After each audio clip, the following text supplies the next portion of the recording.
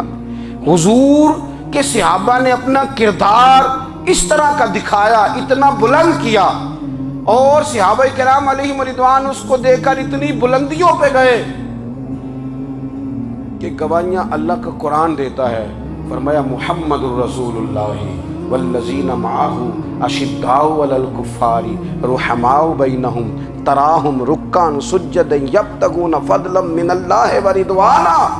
فرمایا یہ جو میرے محبوب کے ساتھ والے ہیں کافروں پر سخت ہیں، آپس میں نرم دل ہیں، تم جب بھی انہیں دیکھو گے سجدے کرتے دیکھو گے، رکوع کرتے دیکھو گے، تم انہیں دیکھو گے اللہ کی رضا کے متلاشی ہیں۔ انہیں ساری مادہ پرستی سے نکال کر محبوب نے رب کی رضا کے رستے پہ ڈال دیا۔ میرے نبی کریم سید عالم صلی اللہ تعالیٰ علیہ وسلم کی نبوت کے دلائل کے طور پر یہ ساری چیزیں آئیں۔ بس میں بات سمیٹنے لگا ہوں۔ حضور کا جو اخلاق ہے نا، وہ بھی نبی کریم علیہ السلام کی نبوت کی بہت بڑی دلیل ہے۔ وَإِنَّكَ لَعَلَىٰ خُلُقٍ عَظِيمٍ۔ محبوب ہم نے آپ کو نا خلق عظیم کا مالک بنایا ہے۔ کچھ لوگ سمجھتے ہیں صرف آپ کا بولنے کا انداز ٹھیک ہو تو آپ با اخلاق ہیں۔ نہیں بھائی، بولنے کا انداز ٹھیک ہونا با اخلاق نہیں، سچ بولنا اخلاق کے علاوہ۔ آپ کا حق بات کرنا اخلاق ہے، آپ کا صحیح گواہی دینا اخلاق ہے، آپ کا اللہ تعالیٰ کی طرف سے آزمائش آنے پر صبر کا مظاہرہ کرنا اونچا اخلاق ہے۔ رب نعمت دے تو آپ کا وجود ڈھلتا جائے شکر میں، یہ اخلاق ہے۔ رب کریم اگر آپ کو کسی وقت کسی آزمائش میں اپنی حکمت سے ڈالتا ہے تو عزت نفس کو برقرار رکھنا، خودداری کو برقرار رکھنا، یہ اخلاق۔ نبی پاک نے اعلیٰ ترین اخلاق کی بات بتائی، اعلیٰ ترین۔ حضور نے لوگوں سے بیعت لیتے وقت کہا تھا میرے ہاتھ پر بیعت کرو، چوری نہیں کرو۔ نبی پاک علیہ السلام نے مختلف امور پر بیعت لی۔ حضرت حکیم بن حزام کہتے ہیں حضور نے میرے ہاتھ پہ ہاتھ رکھ کے کہا میرے ہاتھ پہ ہاتھ رکھ کے بیعت کرو کہ کسی دنیا دار سے سوال نہیں کرو گے، خودداری سے زندگی گزارو گے، عزت نفس سے جو رب نے تمہیں دیا ہے تم اس پر راضی رہو گے۔ لوگوں کی جیبوں کو ٹٹولنا، دوسروں کی دولتوں پہ راج کرنا، دوسروں کے مال پر نگاہیں ڈالنا اللہ کے حبیب نے پسند نہیں فرمایا۔ میں بیعت کرو کہ تم کبھی کسی سے سوال نہیں کرو گے، حد ہو گئی۔ نبھانے والوں نے پھر اس عہد کو نبھایا اور کمال کر دی۔ حضرت حکیم بن حزام گھوڑے پہ بیٹھے تھے، ہاتھ میں درہ تھا، وہ زمین پہ گر گیا، قریب غلام کھڑا تھا۔ حضرت حکیم بن حزام خود گھوڑے سے اترے، درہ اٹھایا، دوبارہ گھوڑے پہ بیٹھے۔ غلام عرض کرنے لگا حضور مجھے بتا دیتے میں اٹھا کے دے دیتا۔ آنکھیں چمک اٹھیں، فرمانے لگے کیسے بتا دیتا؟ اپنے رسول سے وعدہ کیا ہے کبھی کسی سے سوال نہیں کروں گا، کبھی سوال نہیں کروں گا۔ اللہ کے محبوب نے ہمیں اعلیٰ اخلاقی قدروں کی بات ہمیں سکھائی ہے۔ ہم دیکھتے ہیں کہ بڑی جلدی 2 4 5 لوگوں کے غصہ دلانے پر ہم ساری اخلاقی حدوں کو کراس کر جاتے ہیں۔ دوستو ہمارا ایک ویژن ہونا چاہیے، ہمارے ذاتی رویے بڑے معتبر ہونے چاہیے۔ لین دین کے معاملات کے اندر مسلمانوں کو بڑا صاف ستھرا ہونا چاہیے۔ ہمیں اپنی معاشی زندگی میں روزمرہ کے معاملات میں ہماری توجہات کا مرکز صرف اللہ رسول کی ذات ہونی چاہیے۔ رب کریم نے اپنی حکمت سے کسی کو کتنا دیا ہے یہ اس کی حکمت کے تقاضے ہیں۔ ہمیں اس نے جس رنگ میں جس حال میں رکھا ہے ہمیں اپنے رب کی رضا پر بہت زیادہ مطمئن ہونا چاہیے۔ اچھا پھر ایک اور بات، جن چیزوں کو ہم نے دکھ بنایا ہے نا یہ تو وہاں دکھ تھا ہی نہیں۔ مہینہ مہینہ چولہا نہیں جلا، لیکن کسی جگہ اظہار غربت ہے حضور کی اولاد پاک کا یا صاحب کا یا ازواج کا۔ مہینہ مہینہ چولہا نہیں جلا، لیکن یہ اخلاق عالیہ کا حسن دیکھو، اپنے گھر مہینہ مہینہ چولہا نہیں جلا، جو مانگنے آیا اسے جھولی بھر کے عطا فرمایا، کوئی دروازے سے خالی نہیں گیا۔ عزیز بھائی، اگر زندگی میں اخلاقی قدریں ہم اپنا لیں اور ہم تھوڑا تھوڑا کر کے اپنے آپ کو تبدیل کریں، ساری زندگی توجہ رہی کہ فلاں کیا کر رہا ہے، فلاں کیا کر رہا ہے، تھوڑا سا گردن کو جھکا کے اپنے اوپر توجہ ڈالیں، اپنے آپ کو وقت دیں، حضور کے اخلاق عالیہ کی روشنی میں، تعلیمات حسنہ کی روشنی میں ہم اپنے کردار و عمل پر تھوڑی توجہ دیں۔ اس وقت بہت بڑی تعداد میں امت مسلمہ ہے، اور ایسا نہیں ہے کہ دولت نہیں ہے، دولت سے بھی سرشار ہیں۔ ہمارے ہاں بڑے بڑے انجینئر ہیں، بڑے بڑے ڈاکٹر ہیں، لیکچرار ہیں، ہمارے پاس بڑے بڑے ہاسپٹل ہیں، بڑا کچھ ہے، لیکن کردار و عمل کے بادشاہ، اپنی زندگی تقوی کی روشنی میں گزارنے والے، ان لوگوں کی تعداد کم ہے۔ اگر کوئی آج بھی سارے کام نیک کرے لیکن جائیداد میں سے بیٹی کا حق رکھ جائے تو پھر اس نے کیا میلاد منایا ہے؟ اگر آج بھی جو 2-4 لوگ بیچارے اس کے زیر دست ہیں، ملازمین ہیں، ان کے ساتھ اس کا رویہ انتہائی سخت ہو تو اس نے کیا میلاد منایا؟ اگر آج بھی وہ برادری ازم کی بنیاد پر دوستیاں کرے اور چھوٹے بڑے کی وہ تقسیم رکھے، جسے حضور نے فرمایا کہ قبیلے تو تعارف کے لیے، ورنہ کسی عربی کو اجمی پر، گورے کو کالے پر کوئی فضیلت نہیں۔ اگر کوئی آج بھی اس برادری ازم کا قائل ہے پھر اس نے کیا میلاد منایا؟ اگر کوئی شخص آج بھی اپنے آپ کو مادہ پرستی میں پوری طرح دھکیل چکا ہے اور رضا الہی کا مسافر نہیں بنا تو اس نے کیا میلاد منایا؟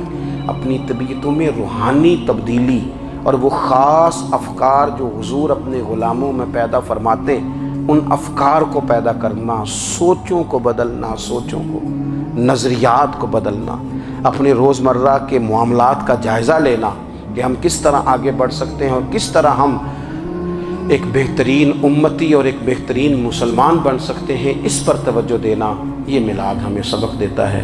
اللہ تعالیٰ مجھے اور آپ کو عمل کی توفیق عطا فرمائے۔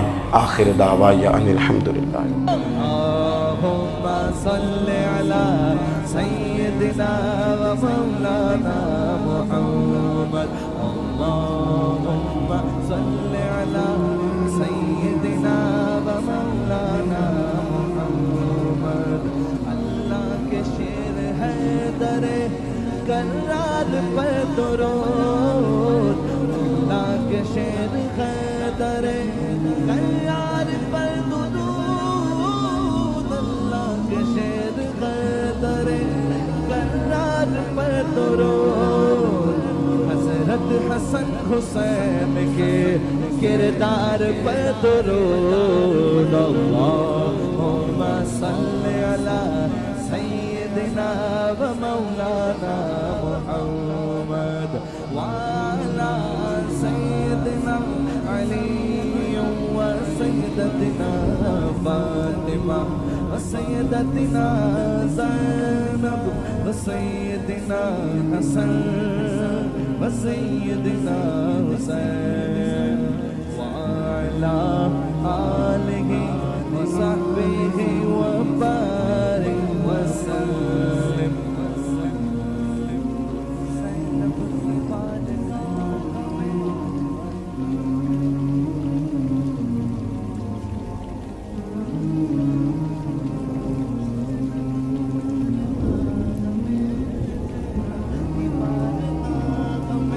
سلام نیاز ہے زینب کی بارگاہ میں، سلام نیاز ہے جو مرتضیٰ کی لاڈلی زہرا کا ناز ہے۔